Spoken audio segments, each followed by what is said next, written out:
I never knew anxiety. I never knew stress. I never knew fear as much as I did when I was in the Christian faith. And we talk about this in our latest Dan and Can podcast episode, A Candid Conversation, where we're talking about New Year's resolutions and how this just idea permeated through. And it's interesting because Candy's doing a little exercise right now where she's going through different types of devotionals. And some of them are Christian devotionals.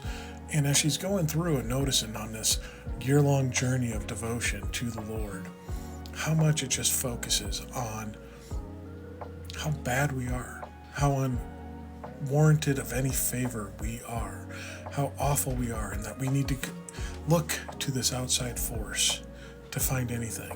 And actually, in some of them, like his utmost where his highest, is saying, don't look inside yourself. That's where all the worst is. You need to look outside into the Bible, into what God's speaking to you, which means what the church is speaking to you. You get an outside influence.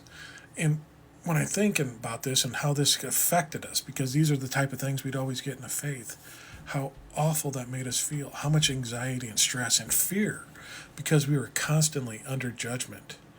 Not necessarily by outside forces either, by ourselves. Daily reflections.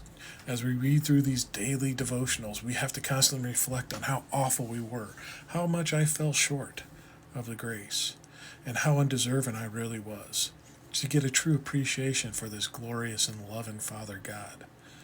What kind of parenting tactic is that?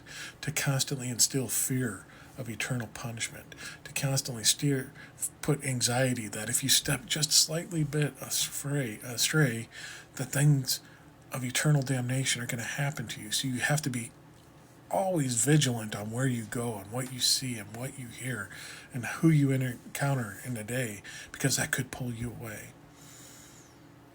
When I left the faith, I finally found peace.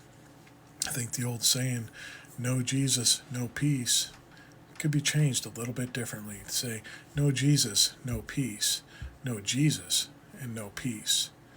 When you get away from this constant judgment and constant striving and trying to reach this ultimate level of glorification to an unloving God, you can finally understand and know peace and look inside yourself and live life the way you're meant to.